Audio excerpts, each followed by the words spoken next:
কেউ মারা গেলে চোখে পানি আসা জায়েজ আছে, কেউ মারা গেলে অন্তর ব্যথিত হওয়া ঠিক আছে।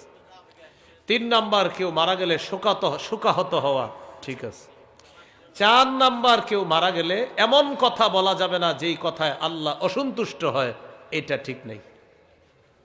তাহলে চোখে পানি ঠিক আছে, অন্তর ব্যথিত হবে ঠিক আছে, শোকাহত ঠিক আছে। কিন্তু আপনি উল্টাপাল্টা কথা বলবেন মুখ দিয়া, এটা অন্যায়। যেমন অনেকে মারা গেলে আমরা পোস্টারে লিখি অমুকের অকাল মৃত্যুতে আমরা শোকাহত। কি লিখি? অমুকের অকাল মৃত্যুতে আমরা শোকাহত, তার বিদেহী আত্মার মাগফিরাত কামনা করছি। আচ্ছা, অকাল মৃত্যু যে লেখলেন, তার মৃত্যুটা কবে হইলো ভালো হইতো একটু বলেন। অকাল মানে কি? মানে এই কালে ঠিক হয় না, কোন কালে?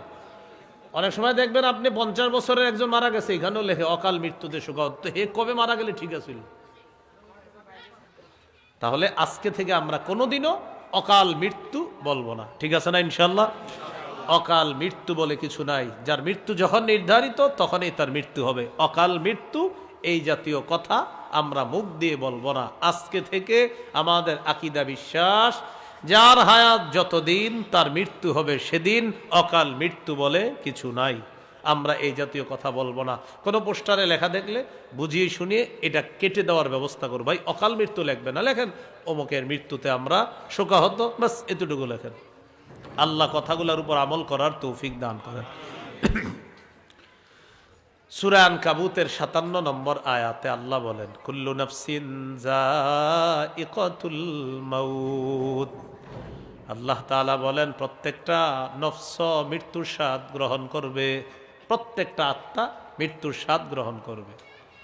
সূরা মুনাফিকুনের 11 নম্বর আয়াতে আল্লাহ বলেন, ওয়ালাই ইউআখিরাল্লাহু নাফসান ইযা জাআ আজালুহা। আল্লাহ তাআলা বলেন, কারো মৃত্যু আসার পর কিছুতেই আল্লাহ কাউকে আর সামান্য সময় সুযোগ দিবেন না।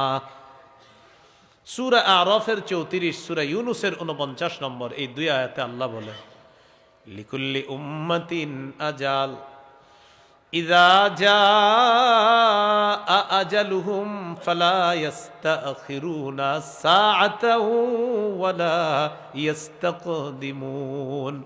প্রত্যেকটা মানুষের মৃত্যুর সময় নির্ধারণ করা, যখন মৃত্যু আসবে আগেও হবে না পরেও হবে না, ওই সময় তার মৃত্যু হবে। তাহলে বলেন অকাল মৃত্যু বলে কিছু আছে? নাই। এই আকীদা আমাদের রাখতে হবে।